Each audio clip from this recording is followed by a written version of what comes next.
Happy 2020, and welcome to the Year of Woo.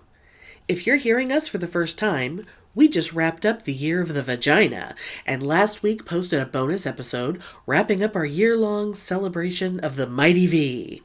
And now, we're starting a year where we take a little time in each episode to celebrate and ridicule the wonderful world of new agey granola woo-woo-ness. We kick it off by talking about those nut jobs who tan their buttholes, but that's a little later in the show. Before we get started, though, I want to give you a little warning. Something went wacky with the sound on this. We have no idea why, but the recording just sounded awful. We improved it as much as we could, and it's not terrible, but you'll notice right away that something is off.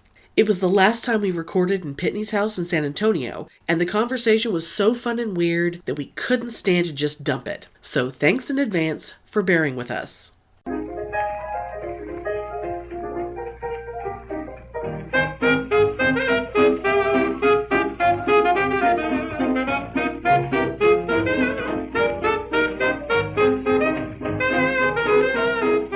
Welcome to Pitney and Amelia's Bitchin' Boutique! We may be awful, But we're right!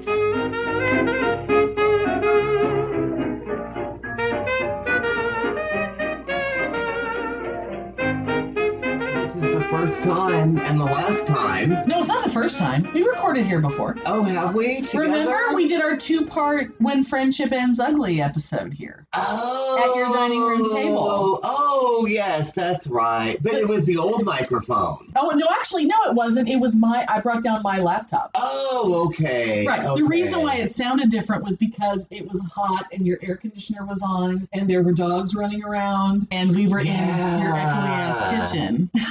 Well, there's always lots of dogs running around. Right. Over here. Right. And even though it's not super echoey in here because we're sitting on Pitney's bed, but it is really fucking echoey in his place because it's empty. Yeah, like well, not in here. Not in here because There's you have a stuff on bed. the walls, yeah. But the rest of the house is pretty much emptied out. Yeah, the kitchen, the living room, nothing on the walls anymore. It's weird. It's all packed away, and the only reason the stuff is still on the walls in here in my bedroom is because it's all stuff that has glass on it. Right. It's like framed posters and art and stuff. And so that's being wrapped in blankets and going to go in my car with me. Right. As opposed to in the moving pod. And the other, well, actually the other stuff, some of the other stuff that was in there had glass, but it's small enough that I was able to really cushion it and put it in boxes. Sure. Well, they had like family photos and stuff. Yeah, but this stuff is too big. Oh, yeah. And I just want it with me because I don't want to have to be mad at the moving company for breaking things. Oh, my God. Even though it'd probably be my fault for not packing it right. Oh, I know. But you know. Having some damage done to the very rare German Kiss tour poster that still had the SS. Yes.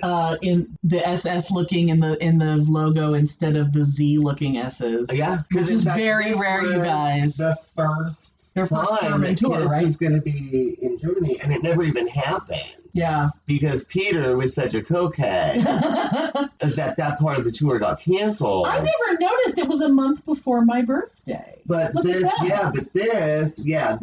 posters were actually banned in Germany. Right, because the Kiss logo, the S's look like the SS logo. And even though they were meant to just look like lightning bolts, but they look exactly like the SS logo. But that is a very collectible thing. And I have your beautiful Paul poster. And my Paul Stanley poster from also the Dynasty era, which I actually have. Like it's mounted glued on board and everything. Because it was so old and fragile. Preserved, it was torn. It looks perfect. It's beautiful. Also pretty, you guys. I also have my Linkin Park Hybrid Theory vinyl that has been laser cut to look like a picture of the band. It's really cool. And it really does look like a picture of the band. It's beautiful artwork. It really is. Given to me for my 50th birthday. Oh. So yeah, that's being wrapped special and going with me too. And then I have some fabulous Asian art. Yeah, some Asian art that's, I don't know where that came from, but it's old and it's from Benny. Oh yeah.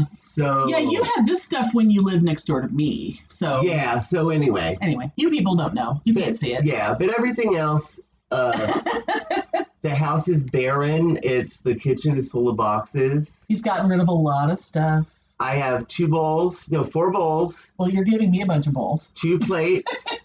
And that's pretty much it. And my silverware, which I'm leaving here for the next tenant. He's going to be so happy. But yeah, it's really weird. There's nothing in this fucking house. It's so crazy. It's totally, everything crazy. Is packed up. Empty bookcases, blank walls. And the weird thing is it's not like your house was crammed full of stuff, because you had been living pretty very sparsely compared to the way you've lived in the past. Oh, yeah. Because it's a small place, but it really is a difference when the stuff that is here isn't here anymore. Mm-hmm. It's crazy. And it's really weird because that's not that many boxes. No. It's maybe 15 or 20 boxes. Yeah, which is kind of nuts, because when you moved down here, you had way more shit than that. Yeah.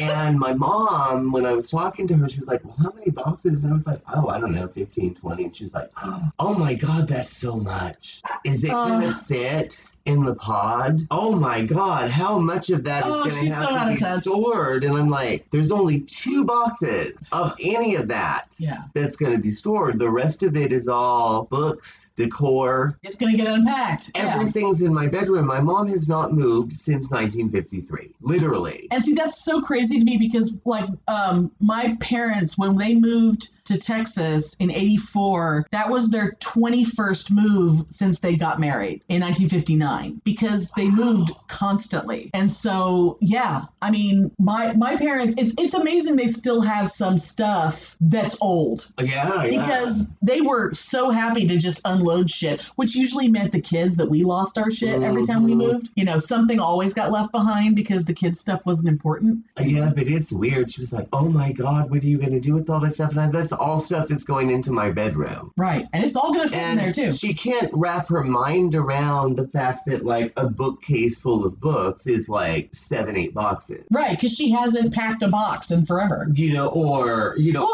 All the stuff that was on top of the bookcase, all the stuff that was on my... Yeah, on your mantle or your headboard thingy. Yeah. That's 3 boxes. Sure. Yeah. Well, your mom couldn't handle moving a bookcase from one room to the other and having to take the books off, and that was so overwhelming to her, because everything in that house is exactly where it was when she moved in. Oh yeah. That house has not changed.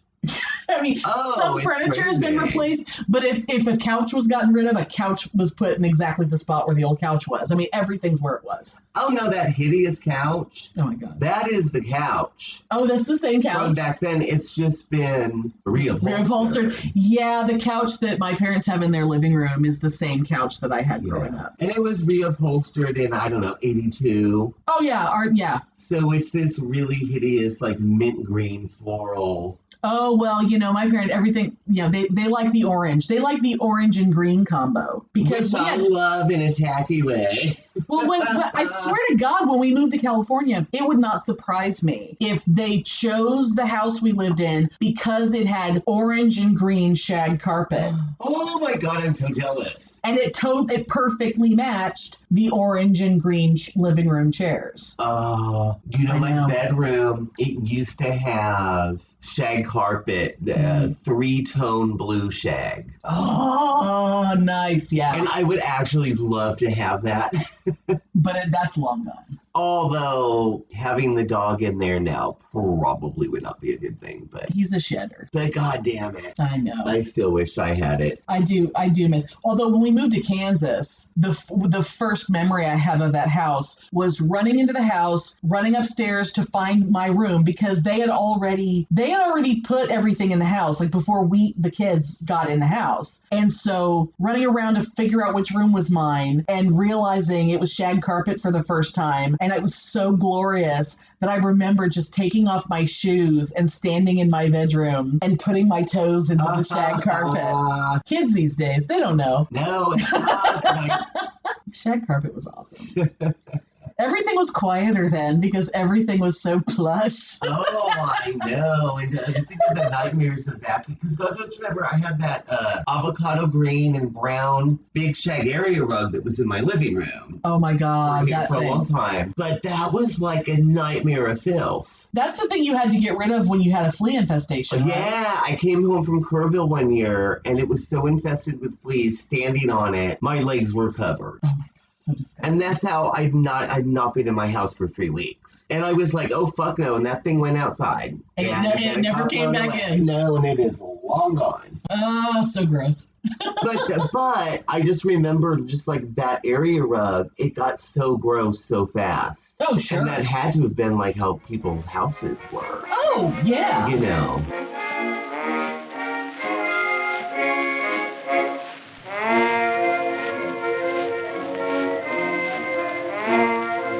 Michelle. Mm-hmm. One year when we were at West Valley College together. Oh my God. We had met these crazy friends named AJ and Lynn. And they were just like, crazy, hippie, druggy, blah, blah, blah, blah, blah, blah, blah. Yeah. And they were going to go and they were going to hit the road for the summer. And they had people that were going to go, that were going to take them with them. And I remember I'd asked my parents, can they store their van here on the side of the house? Right. So they stored the van on the side. It was just in the story, but this is just a funny thing. Okay. So they stored their van on the side of the house with my parents' permission. Uh-huh. And I'm actually a little surprised, especially your mother, that she would allow, I'm just going to call it an eyesore without ever having I seen know, it. right? Because that is so not like her. I know. Because what would people say? And then I remember Joan, the snotty Avon lady that lived behind us, Joan. calling my mommy, so what is that van doing on the side of your house? And then... Have you become swingers? And then, Mom was like, oh, it's just some friends of Pitney's that are traveling and it's here for the summer. Mm-hmm. So, okay, fine. And then when they came back, Joan calls my mother at work and she's like, Rosalie, there's people outside your house messing with that van and they're hippies.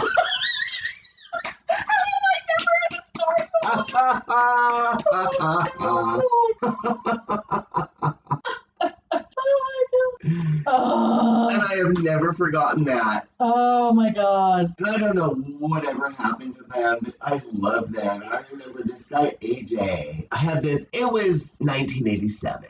Uh-huh. And he had this mullet, I was just going to say, was it a glorious mullet? But it was like pink, it was green, it was blue. Really?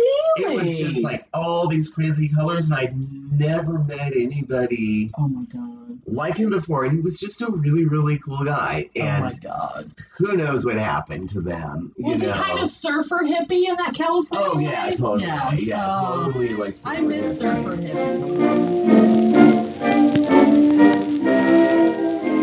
See, that's one thing that it's kind of exciting about you moving back to San Jose, is that it means that I might actually get to go to San Jose again, and I have not been there since. Well, I guess I was there briefly when we went to Baycon one year, or once or twice, I guess. But God, I haven't been. That was the 90s. 94? Yeah, I think when we did our road trip. 93 or 94? Yeah, because it was before you went to Guatemala. Yeah, I think it was 93. Yeah, because that I sounds moved about in right. February of 92. Yeah, you moved So to yeah, Texas we went here. to Baycon in May of 93. Well, whatever it was right when Kiss Alive 3 came out. Oh, yeah. We listened to that almost nonstop in the car. That and Headless Children by Wasp. Oh, my God.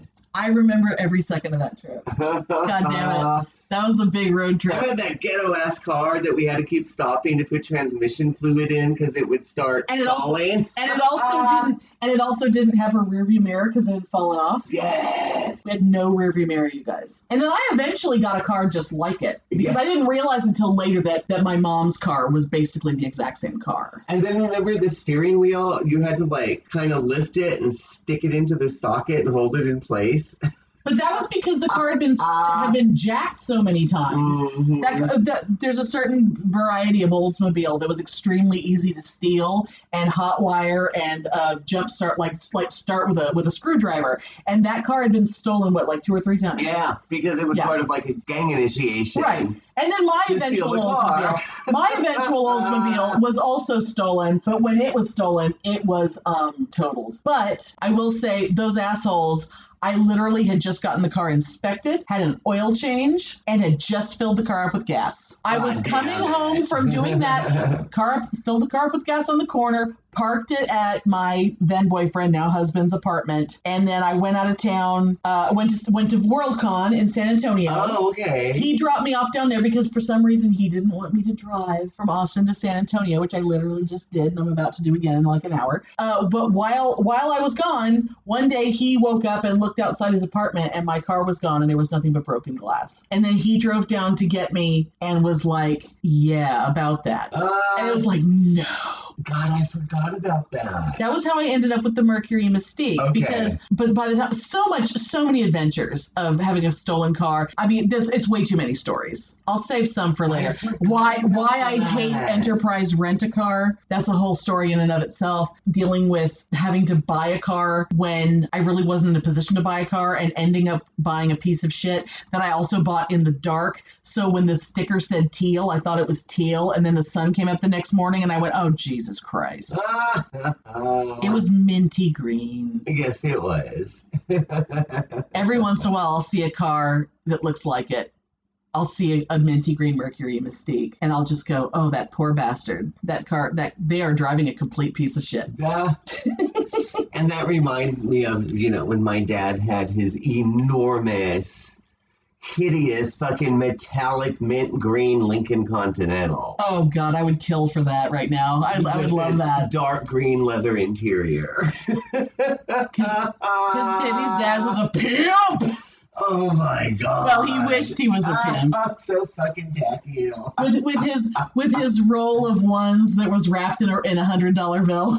God damn it. that he would leave out so people would see it. Oh yeah, because he was rolling in the bugs because it would get him that hot Asian pussy. My God, God, that's so gross. I mean, if there was a contest for who had the shittiest father, I don't know. There's yours. I have a friend or two that had some shitty ass fathers, but oh yeah. I don't know. Yours might just win. I don't know. Very few people can tell the stories that you do. I know, but you know what? Now it makes it all fun. In fact, he's been dead for so long. Yeah, I was listening last night to our old Mafia episode. Oh my God, that was from the first year. You guys should really go back and listen to that. Yeah, and it was all, the crazy stories about my dad and his exploits. And his wishing he was in the Mafia, but he wasn't. Yeah, it's hilarious and horrifying all at the same time. But yeah, that was, oh God. Go back. Stolen Rolexes, guns. FBI raids of the house. FBI raids of the house. Go back and listen to it. Mafia, forget about it. That's the name of the episode. Yeah. Go find it. Yeah. And there was even, if I remember right, there was even some discussion of your beloved Al Capone and your love of gangster movies and shit. Yes, and my love for De Niro as Capone on the courthouse with his sunglasses. In Untouchable. Scowling, going, you son of a bitch, blah, blah, blah. Oh, God, that's so hot. Oh, my God. I mean, it's like I can have a certain amount of understanding for an appreciation for like young De Niro, but once De Niro became like kind of the parody of De Niro and got kind of old and fat and whatever, and it's like that's when he gets hot for Pitney. That's when Pitney's like, oh yeah, that right there. That's what I like. I want to suck off De Niro, dressed like Al Capone with those sunglasses, while he's calling me a son of a bitch.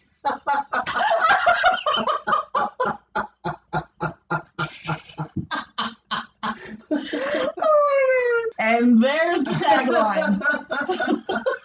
What a wonderful way to start 2020, you guys. But nothing, just gotta say, okay, and then we'll stop. Nothing is hotter than De Niro in Casino. Everything is hotter than De Niro in Casino. He is so hot in Casino. Those oh are my the God. ugliest suits. Oh my God, those suits just make me want to bend over and beg for it. So Robert De Niro, if you're listening to this, call me up.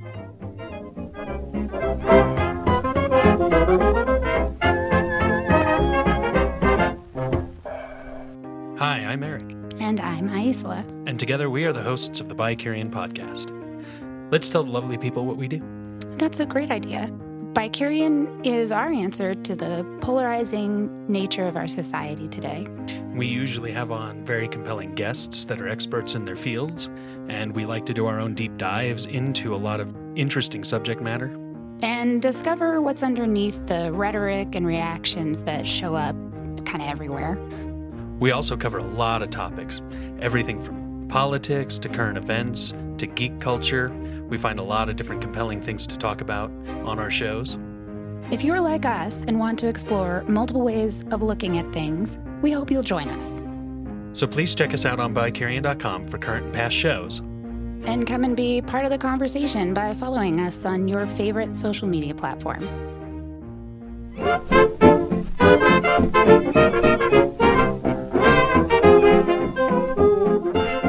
I just poured a glass of wine. I'm having some strawberry bubbly water. Into my fake copper cup. It's not real? No, look, it's tin on the mids. Oh, yeah. But it looks like an old copper cup because I got it at the Haberdasher Bar in San Jose, which is this fabulous bar that was made to look like a 1920s speakeasy. That's so cool. At one point, it was a sweatshop. Oh, wow. And that's why it's called Haberdasher. Okay. And the logo is so cute. I love the logo on the cup. Go down these stairs to get into the bar. Okay. And there's a fake guy at the door that, like, when he checks your IDs, like for a password? Yeah, and then he'll like be on the, on the intercom, like, okay, we have 3 coming in. They're okay. Oh, that's cute. Just like it was the old days. That's cute. Oh. But when you go down the stairs, there's like a little room before you go into the actual bar, and it's like, I mean, there's only like 3 or 4 little displays, but it's all like old sewing stuff. Oh, God. From when it was a sweatshop. But anyway, but then you go in, and it's all like the 20s. Oh, my God.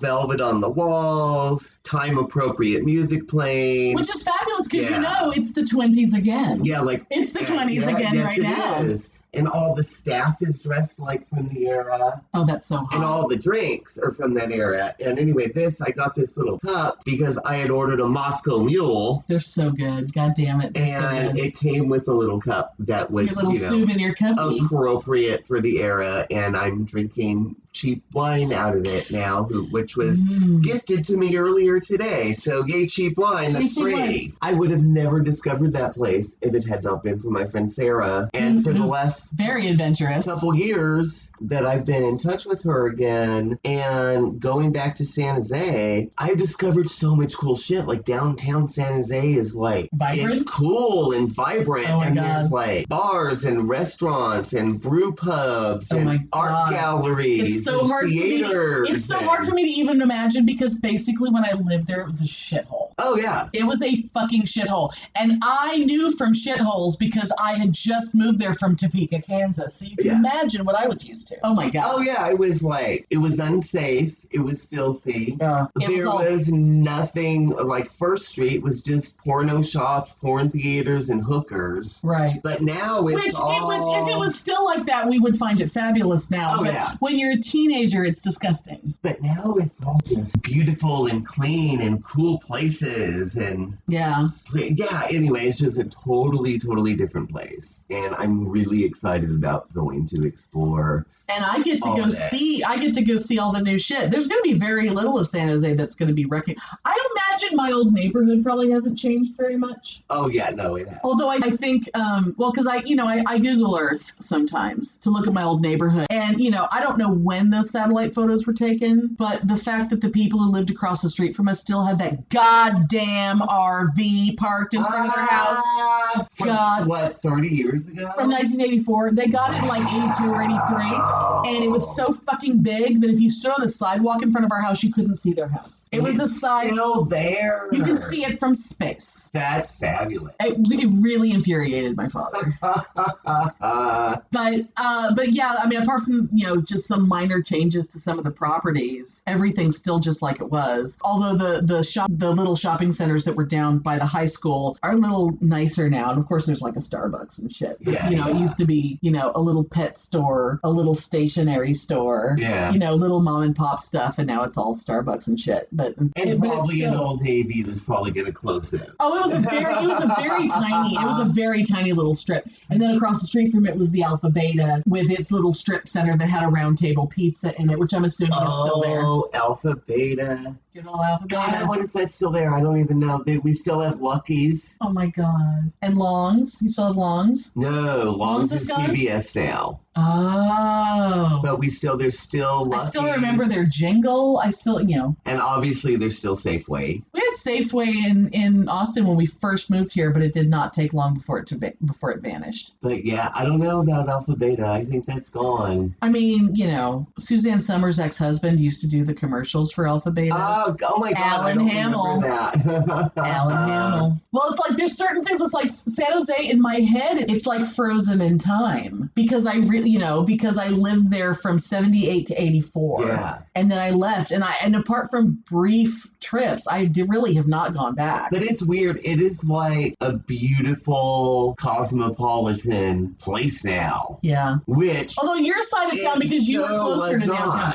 You were more the side of town that probably got developed. My side of town, the south side, which is all just suburban nightmare. I'm sure it's all still exists. It's still the same. Because it was crammed full. There were no fields to put anything in. It was it's still solid shit. Yeah, it's still the same. But yeah, it's just like this really cool metropolitan place now. It's basically got the kind of amenities that justify the goddamn cost of living. Yeah. Because it used to be fucking expensive and had nothing to show for it, merely because it was in Silicon Valley. I might be wrong, but I think it was listed last year as the third most expensive place to live in the country. Oh my God. But I'm going to live with my mom. Exactly. In a house that was paid for 30 years ago. That was paid for a long time ago. So we also have Proposition 13 property taxes. So really we are in a time warp. Yeah, the property taxes have been frozen for a real long time. Since 76, I think. Yeah, and as long as it remains the primary residence, the tax amount doesn't change, right? Yep. So if it just goes from her house to your house and you're continuously living there, it's a continuous primary residence. My property taxes are going to be like, I think she told me they're like $960 a year. My God. To live in fucking San Jose. So hello. So yeah, you're not getting rid of that. You're not getting rid of that house. Hell no. Oh my God. Hell no. But just beyond that, I'm so excited to go live there again because it's been the last 10, 15 years since it started changing. Sure. And I really have fallen in love with San Jose. Which you never thought you'd say. Yeah, because it used to be like, oh God, I'm going to go home. Oh God, you remember. Oh yeah. And shit, I mean, when you moved out here, I mean, you basically were fleeing San Jose. Yeah. It was, get me the fuck out of here.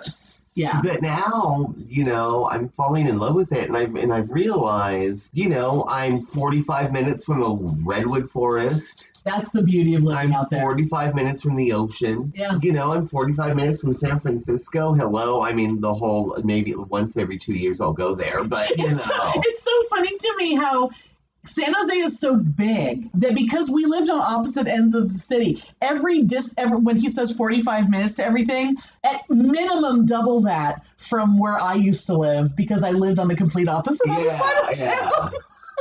It was like an hour and a half to get to the beach. It was like 2 hours to get to San Francisco from my house. But it's so funny that people are like, oh, that's so cool. You're going to be so close to San Francisco, blah, blah, blah, blah, blah. And I was like, I grew up there. It's not that big of a deal. It's not that exciting. I probably will never go there. Because why? Now that San Jose is more interesting, it used to be that you would go to San Francisco to have decent restaurants and stuff to do. Now you can do that in San Jose. Yeah, and it's so funny that, people are like, oh, you're going to be so close to San Francisco. And it's just like, but I've seen it all 500 times. It's not that exciting. I know. It's a big, dirty city. And I love San Francisco, but that's because that was a rarity to go up there. And we only went when people would come visit us, and you can't show them around anything in San Jose because it was a shithole, as I said. So you have to take them to San Francisco because there's nothing to do in San Jose. But like when my husband would have business trips to go to Oakland, and I used to love to go out there with him, because he would go out to Oakland for 2 weeks. And the weekend in the middle, I would fly out, and we would just spend the weekend, like we would take the ferry into San Francisco and just do the touristy things and stuff, and then come back to Oakland and eat really good food. Like go over there and eat really good seafood and come back to Oakland and eat chicken and waffles. But I have the best thing in the world. Been to Oakland since the 80s. It's so cute. And I love Oakland. It's such an artist community now.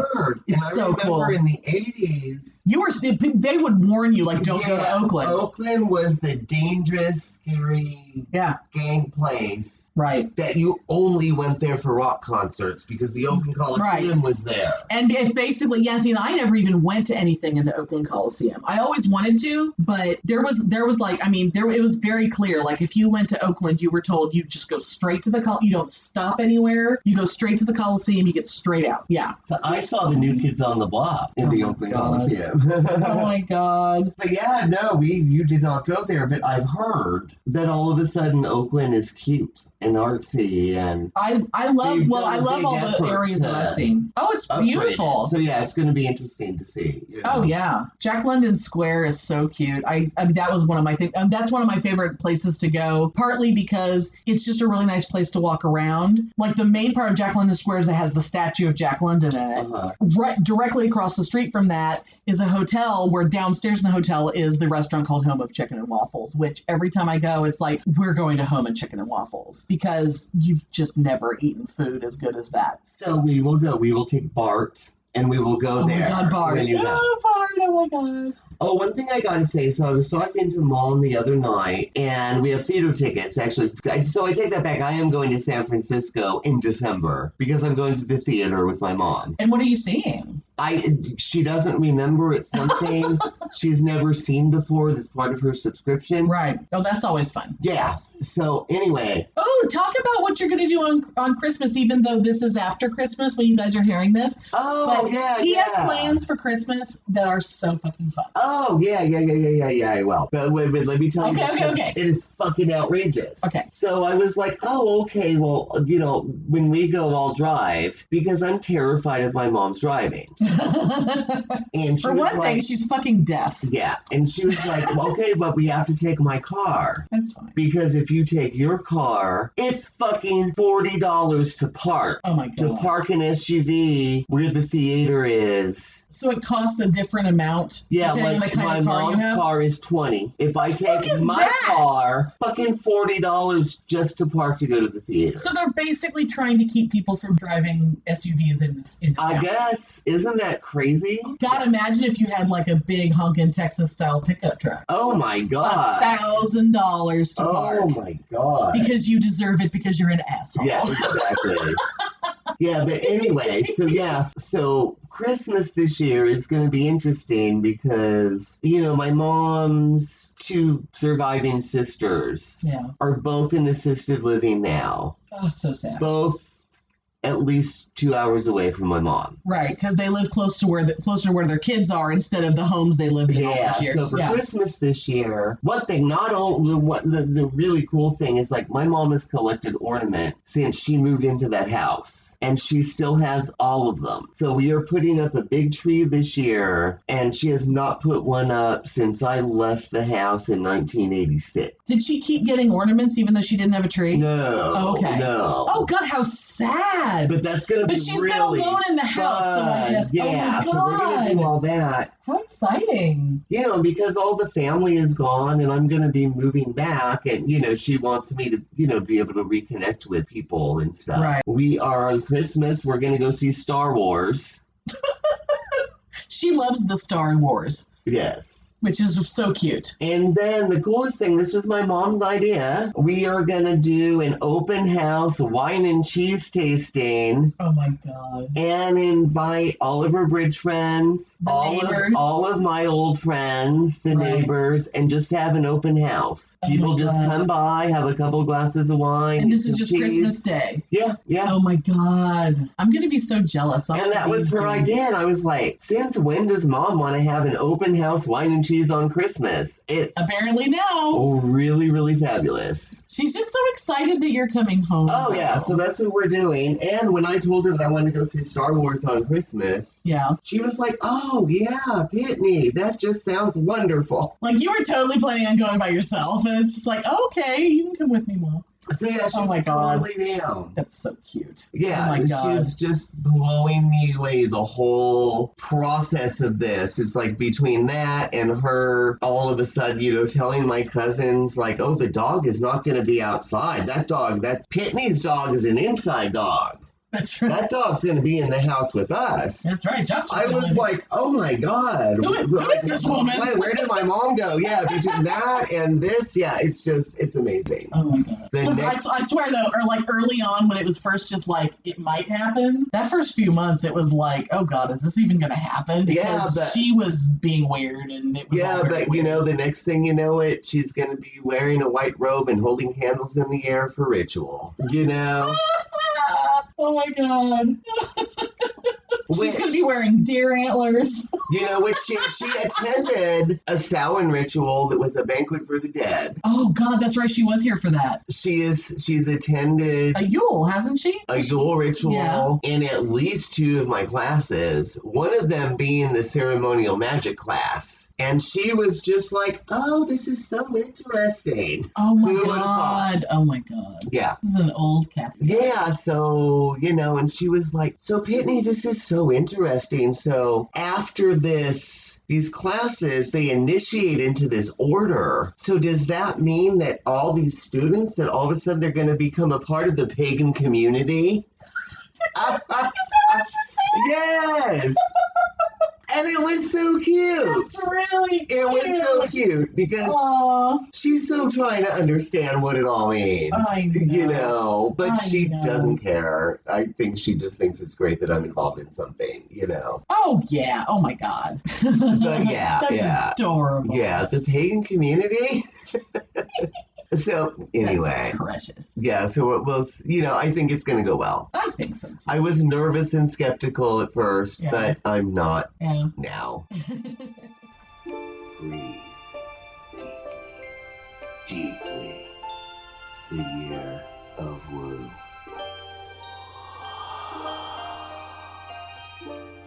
So I have a little tidbit to kick off the year of woo. Woohoo! Yay! Oh my God! And I know that the year of woo was gonna kind of be more your thing than my thing, but this just happened to happen. I apologize if I sound a little stuffed up. It just happened to happen during December, around the time when you were moving. Okay. This is gonna sound a little weird in this episode. The rest of the episode was recorded right before Pitney left San Antonio, and Pitney has been in San Jose for a bit now, so that's just, there's a little weird continuity issue in this one. But, timing. It's been a weird month. Well, real life rears its ugly head. I know, it's like, how dare life get in the way of podcasting? So anyway, we've wrapped up the year of the vagina, and this story came along, and it was so perfect to me to be a nice transition piece to go from vagina to woo, because this is in the neighborhood of vagina. Ooh, okay. Okay, so, and I have sent Pitney an article that he was not allowed to open until I told him to. Okay. So I will, when I'm describing a picture, Pitney will be seeing it for the first time, and I'm very excited about that. So let's just say some of you out there may have already know about this because it was kind of going viral, and luckily Pitney hardly ever notices things like this out in the world. So because he's not on social media that much, so I'm so excited that he knows nothing that I'm about to tell. Oh, yeah, because I do not pay attention to anything. Right, yeah. Well, plus you've been a little busy. Yes. So, one of those Instagram people, the, social media influencer type, which is a thing. She goes by Metaphysical Megan. She apparently started promoting the health benefits of hashtag butthole sunning. Oh my. It sounds like some weird gay thing from the 70s. Oh, the photos are fantastic. Now, I do want you to pull up a photo. Now, the picture that at the top of the article I sent you, I'm going to describe it to the listeners. Okay. This internet bitch laying on a rock out in the desert somewhere, very California hippie granola type, and she is naked, and she is holding onto her toes, and she is literally sunning her butt. Ooh, yes she is. Yes she is. Did you get so excited you knocked something over? Yes.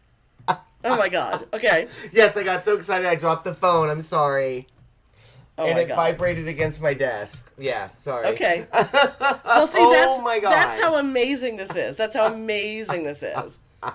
So while you're looking at that, now it's important to know that at this time she had like 16,000 Instagram followers. Now that's just so unfair. I guess if we were naked on Instagram, we would have followers too. I think we have 10. I don't know. We don't really do much on Instagram. We're just sort of there. But anyway, so according to this dumb bitch, Megan, there are a number of health benefits of doing this butthole sunning thing. Like better sleep, more energy, and a better sex drive.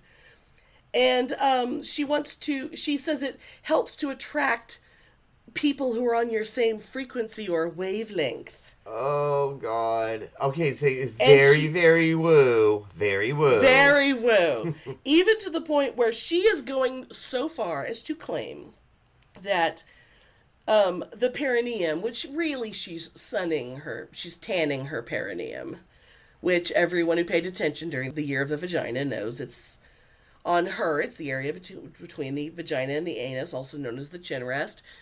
And on a guy, it's the taint. It's, taint balls, taint ass, Ooh, the taint. Yes. Yes, taint sunning. So she is claiming it has to do with Taoism, that it has to do with the root chakra, that she's saying that the perineum is the location of the root chakra, the gateway where energy enters and exits the body. Now, we are not anti-chakra necessarily, but this is still stupid. We just want to make sure people understand. Yeah, and I understand the value of the chakras. I use chakras a lot in my work. Yeah. And in fact, I just, me and my cousin yesterday just hung up my chakra flags in my bedroom here in California. So I'm very into the chakras. But somehow I think the energy of this, the stupidity of it, energetically would outweigh the beneficial energy of it because it's such hippie, pretentious stupid, I think. And it's really hard to deny the number one truth about it, which is naked girl on Instagram wanting attention. Yeah, exactly. Because I guarantee you, if I did this, if I posted that picture of me doing it, and I thought it was like, ooh, a valid spiritual practice, I would be viral for a whole different reason. I would be mocked. Well, believe me, she's mocked. Believe me. She has been mocked. When you Google this later, you and anyone else who hadn't heard of it until now, when you Google this, you will find a lot of mocking. But I do want to share one thing because it's fantastic. So Josh Brolin. Pitney, you're familiar with Josh Brolin. Yes, He's the guy who played Thanos. Yes. I mean, Pitney doesn't usually know who people are. But Josh Brolin's been around for a while. But because he's into the Marvel universe. He knows who Thanos is. Yes, I do. So recently, early in December, Josh Brolin uploaded an Instagram caption that will live on in infamy. It began, "Tried this perineum sunning that I've been hearing about." So, basically, so then the article about Josh Brolin goes into this, they explain the Megan thing a little bit, and how, it's, better than a cup of coffee, and, your energy levels, blah, blah, blah. So apparently Josh Brolin had nothing better to do, and he decided to give it a shot. Now, I'm going to read what Josh Brolin wrote. It is my understanding that he did not post a picture of his butthole.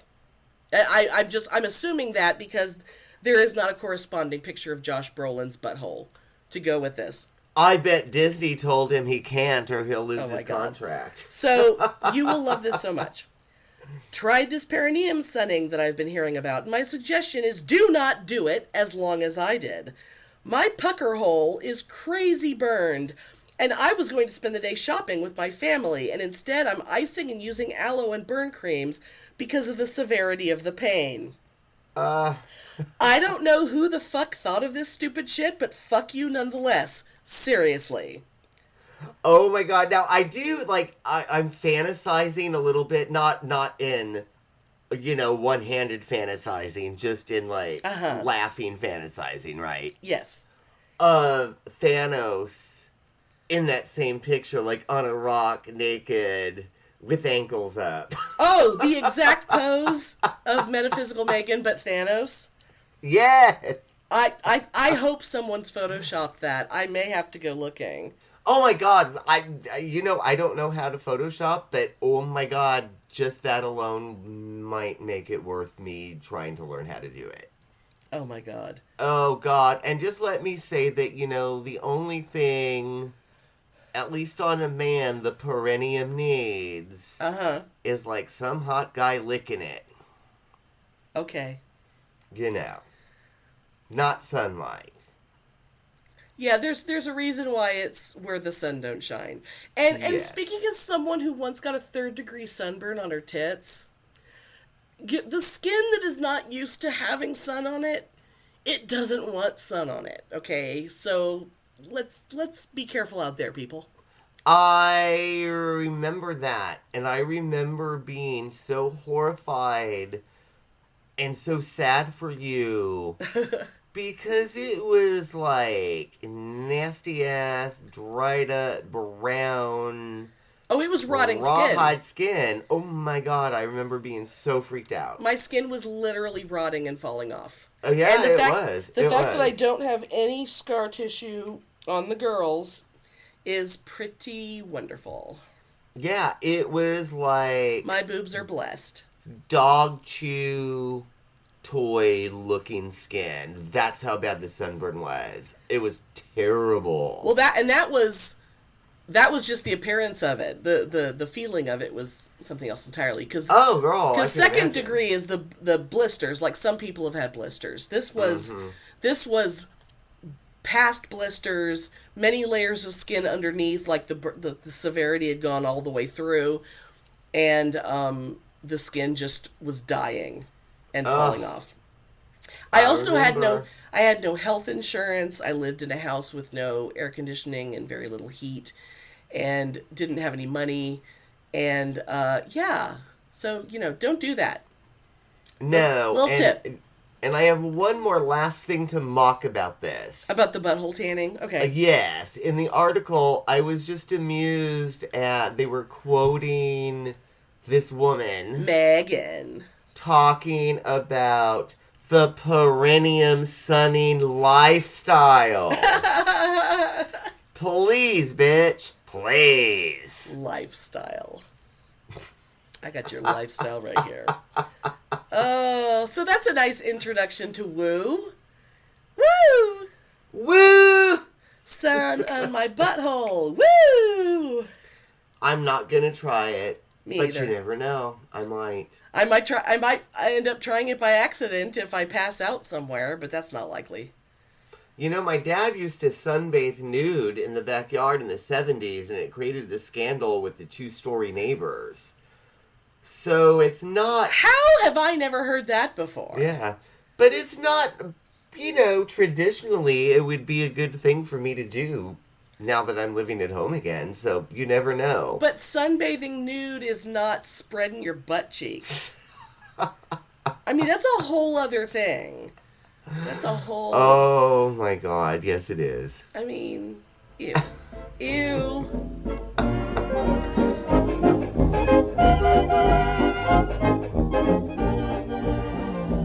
This is the last time you're going to be here. It is. And it's not the and last like literally time, yeah. sit like I'm looking at the clock. I'm actually going to be leaving kind of soon. Yeah. And it's like, it's not going to be the last time you're going to see Joxer. No, because I'll But it's the last time you're going to see Chewy and Petunia and Spud and Jeff and Fuzzy and Thor and Bernard. Bernard, my buddy. I know we have a fucking menagerie over here. And you're probably not going to see any of them because I think they're all in the house. I was going to say, Spud was the only one outside and Chewy's over here. And I was so proud of myself because I found my way here without GPS. Because usually... Finally! Well, the thing is, it's like, I should have trusted myself before, but the reason why I was always nervous about finding my way here was because I always used GPS. Well, I used to come into town from a different angle, but now when I started coming into town from the main highway... Road. Yeah, which puts you way east of town. Fucking boondocks. Yeah. And it takes you into town from a weird angle, and you're kind of going through downtown, and this weird... It's a horrible... And it was always unnerving. Like goddamn Seguin. You basically get off in Seguin, yeah. It's like, just trust us, that's not even close. So, but when I started coming down, like straight down the highway, like IH-35, which is a highway that runs from Canada to Mexico, and I don't like IH-35 because, let's just say the stretch that runs through Austin is the most dangerous stretch of any highway in the entire United States. It is horrible. Yeah, because but you don't have to deal with that. I don't have to deal with that now because I live far enough outside of town that I can get on the highway way south. And so but for a long time I just had this block. I mean, I've lived one block away from IH-35 most of my adult life and I wouldn't get on it. In various places that I lived, I was always that close to the highway and I wouldn't get on. So once I started coming down this way, I would use GPS because I was just accustomed to using it. But when you use GPS, it sometimes doesn't take you the way that makes the most sense. So I would be getting closer and closer, and it would be telling me to turn on a street I'd never heard of. Yeah. And then I would see the name of a street I recognized, and I would go, no, I'm pretty sure this is where I turn. And then I turn, and it's all like recalibrating. And then I end up driving around the world and then finally ending up here. Yeah. But today I was so proud of myself. I actually just drove until I saw the thrift store and then turned, and then I knew exactly where I was. Exactly, because I live right by the highway. Well, I wouldn't say right by. Not 410. I'm a mile off from 410, yeah. I guess it's a mile. Yeah. It's hard to tell distance when you're just looking for streets you recognize. But the thing is, once I get into your neighborhood, everything looks familiar. Yeah. So it starts looking familiar long before I get to your street, so I get a little weird. And I was also on the phone. I mentioned the other day when we were doing our Thankful episode that I got my friend back. And this was the first time he and I have talked on the phone in a very, very, very long time. And it was something that I just sort of, if I'm being honest, I thought he blocked my phone number a long time ago and I didn't know I was unblocked. And it's such a weird thing to bring up that I just texted him this morning before I left the house, just saying, hey, if you feel like chatting, I'm going to be in the car for the next couple hours. And then all of a sudden I get a phone call. Yay! That actually surprises me in a good way. So yeah. It does. Well, first I got a call from a telemarketer and I was like, I'm listening to music and then the music stops. And for just a second I went, what? And I like, oh, telemarketer, hang up on it. Yeah. And then a couple minutes later, the music stops again, and I'm like, I almost go, God damn it, but I looked, and the name popped up, and I had to, like, not cry, because I was so happy. Y'all have no idea.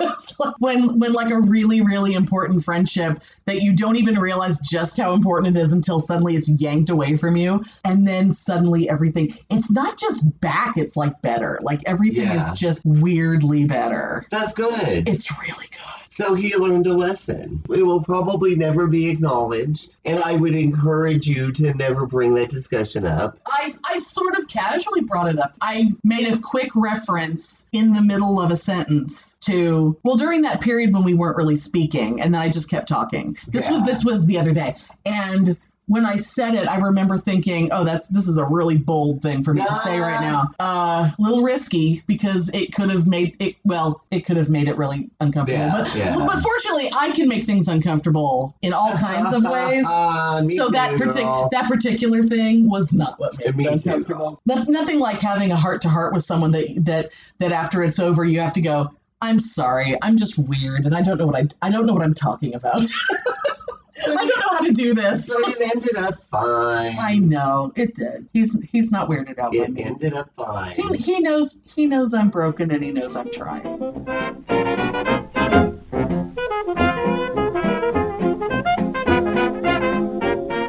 God! Any minute now, I'm gonna be getting back in my car, and I'm gonna be driving back home, and it's hi, Joxer.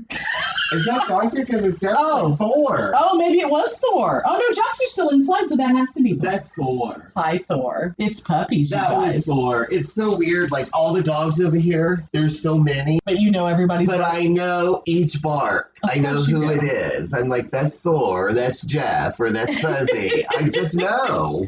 They're so cute. I know their voices. Aww. And you're going to miss the puppies. I am. That's going to be the hardest thing. That's going to think that is going to be the thing that's going to make me cry. The day you leave. The day I leave is the dogs, because they're all going to be standing there in the yard going, where are you going? I know. And it's like, why are you taking Joxer in the car? Why are you leaving us here? At least 2 of the dogs here, other than Joxer, think they're mine. Yeah, they basically live in this house. And pretty much live here with me. And you feed them, and you... But all of them have been here, and they've all spent the night, and they're all... I've slept with Bernard. Oh, yeah. The big fat dachshund. I slept with him because he doesn't go home. Yeah, that's going to be really heartbreaking. Because I've been here for 9 years. God, that's amazing. You know what? Life goes on. That's right. Oh my God, I think I'm getting emotional right now. I know. Oh my God. You know, life goes on. It does. And the Bitchin' Boutique will go on and be more fabulous. We have plans. Oh, but you know, even though we have plans, we totally take suggestions. It doesn't happen very often, but we encourage you guys, if there's a topic that you want to hear what we think about it,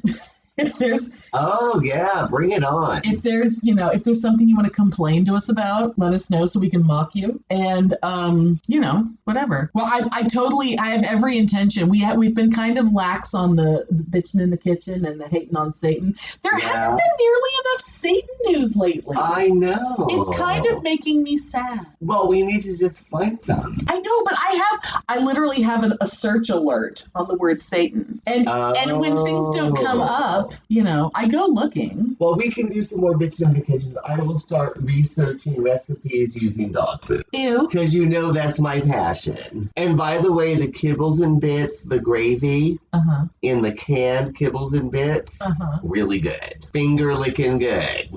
Okay, this is really weird, but talking about you eating dog food reminds me of the time that you sent pictures that, of course, I eventually tweeted of Pitney dipping saltines into like the gravy in the can of dog food and eating them. Yes. So my brain, because it's my brain extrapolated saltines to the other day when I was talking to my father-in-law, and we were talking about how he's on this diet, and of course the fact that this is part of his diet. He was talking about how he eats a little yogurt and a little tiny orange in the morning, and then for lunch he eats some. Okay, I'm just gonna say this.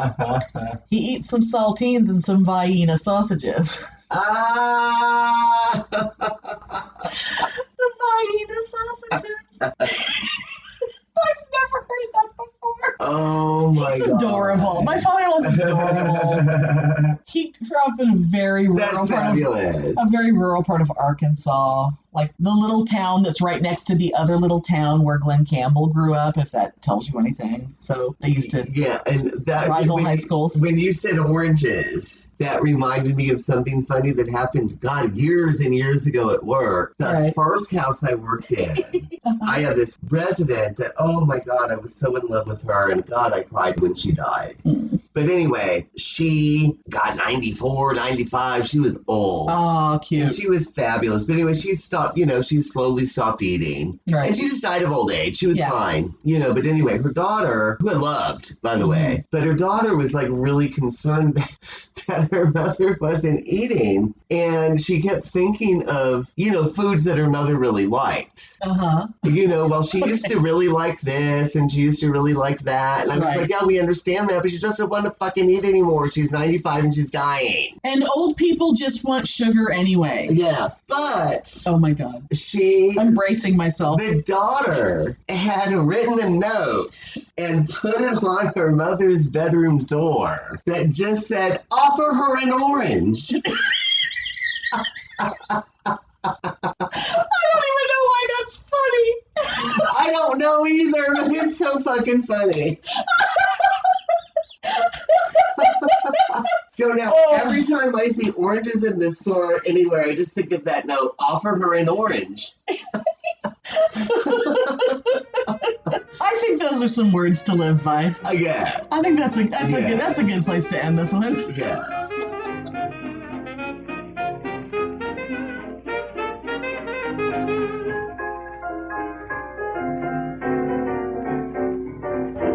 Thanks for listening.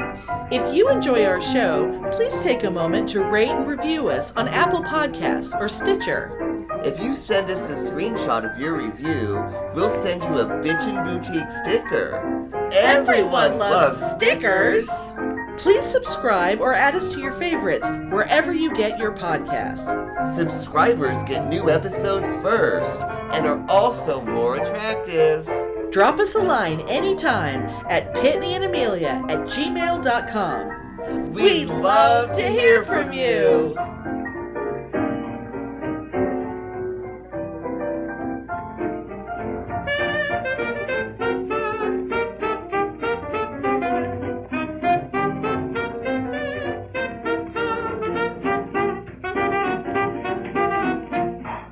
Offer her an orange.